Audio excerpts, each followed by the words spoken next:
जी जी जी। तो ठीक है, ये तो आपकी इक्विवेलेंसी के बाद जो नेक्स्ट स्टेप, ये वीजा का क्या प्रोसेस है?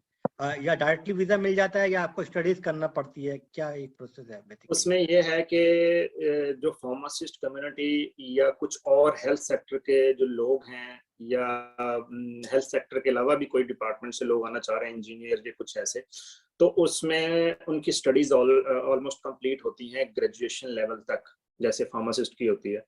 तो वो उनकी वीजा कैटेगरी होती है professionals who need additional education to be recognised in Norway. Additional हमें ना कुछ एजुकेशन लेनी होती है, जो कि ये कह लें लैंग्वेज हो गई, या इनका हेल्थ का एग्जाम हो गया। हमारे लिए ये चीज़ें होती हैं। तो वीज़ा कैटेगरी ये है। बेसिकली हम स्टडी वीज़ा अप्लाई करते हैं, उनको ये बताते हैं कि मैं एक हेल्थ प्रोफेशनल हूँ और मेरे पास नॉर्वे का हेल्थ डिपार्टमेंट की तरफ से इश्यू किया गया ये लाइसेंस है, जो इस तारीख से लेकर इस तक वैलिड है। सो मैं एक स्टडी प्लान बनाता हूँ जिसमें मैंने ये बता रहा हूँ कि मैं इस तारीख को एक्सपेक्टेड डेट, फॉर एग्जांपल वो कहता है कि मैं 2022 के दिसंबर में यहाँ पे इंटर होऊंगा।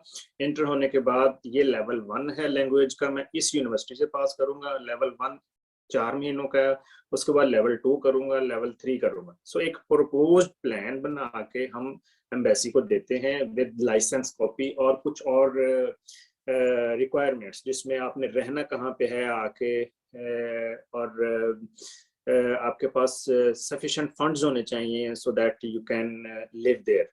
ऐसी कुछ बेसिक रिक्वायरमेंट्स लगा के तो आप अप्लाई करते हैं। So they will grant you visa in around 8 months, 9 months or 10 months, and maybe it's different for different countries. तो या it is very simple, you know, आपकी जब इक्विवेलेंसी हो जाती है तो आपको एक लाइसेंस मिल जाता है वहां से, और उसके बाद आपको ये बताना है कि अब आपको स्टडी करनी है। स्टडी क्या करनी है? इसके जो लैंग्वेज है वो लैंग्वेज आपको सीखनी है।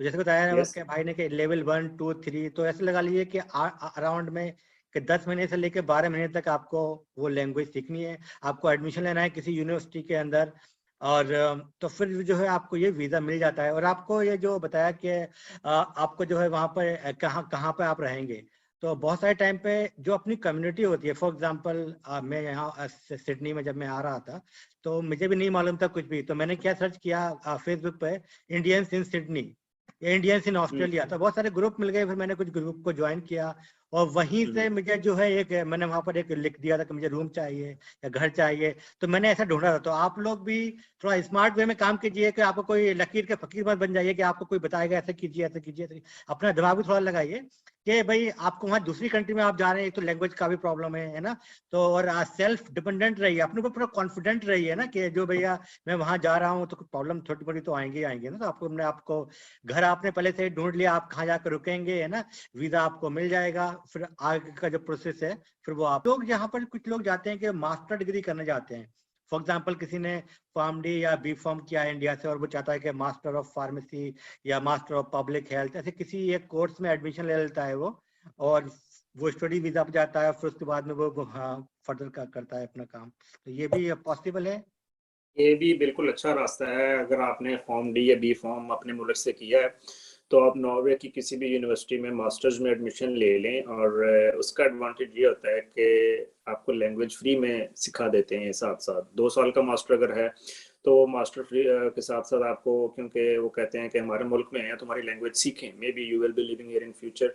सो 1 2 या 3 लेवल आपको लैंग्वेज के फ्री में ही यूनिवर्सिटी की तरफ से ही करवा देते हैं। सो कुछ लोगों ने ऐसा किया भी है, and it's very good way to come in Norway and yes, continue the career. तो बेसिकली या तो आप स्टूडेंट वीजा पे मास्टर डिग्री करने चले जाइए या फिर आप जो है लैंग्वेज के लिए सिर्फ वीजा लेके जा सकते हैं। तो ये दोनों ही यस, ऑप्शन आपके पास हैं। तो ये जो वीजा के यस। बाद ये जो 1 साल का जो वीजा मिला अब ये खत्म हो गया, तो अगला वीजा कौन सा मिलेगा जब आप जॉब ढूंढेंगे? तो ये वर्क वीजा होगा? तो ये कंपनी स्पॉन्सर करती है क्या? छोटी सी कंफ्यूजन जो लोगों को होती है, जैसे ये फर्स्ट वीजा इशू करते हैं ना, वो आपके पासपोर्ट पे पेस्ट करते हैं वीजा आपका। उस पर लिखा होता है कि आपने within this much time, एक टाइम स्पेसिफाई कर देते हैं, within 3 months, within 6 months you have to move to Norway. वहां पे आने के बाद ये जो आपका पासपोर्ट पे वीजा लगा होता है that is valid for 30 days। सो लोग कहते हैं मुझे तो 30 दिन का वीजा मिला, ये तो बड़ा कोई प्रॉब्लम हो गया। So it's not like that. it means while you are entering into the Norway, you have to book your appointment with the police.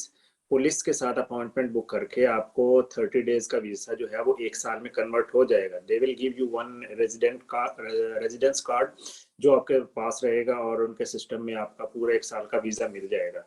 उस साल पे आपने जो प्रपोज्ड प्लान, स्टडी प्लान उनको दिया था, अगर तो वो आप उस पर पूरा कर लेते हैं तो ठीक है. अगर आप कहते हैं मेरा लेवल 1 मिस हो रहा है, थोड़ा सा मैं नहीं कर सका, तो मुझे 1 और साल का वीजा इशू किया जाए. So this visa is renewable one time up to 1 more year. So आपको 1 और साल का वीजा मिल जाता है. अगर आप फिर भी सोचते हैं कि आपकी जॉब अभी तक भी नहीं हो सकी है, तो आपने तकरीबन 90% काम कर लिया है लेकिन जॉब नहीं आपकी हो रही है, then again you can apply job search visa as well. So you can say कि अगर आप नॉर्वे में इंटर हो जाते हैं तो आप 1 साल या 2 साल या तीसरे साल में तो ऑलमोस्ट हर कोई जॉब पे आ ही जाता है. So job search visa is also available for the students.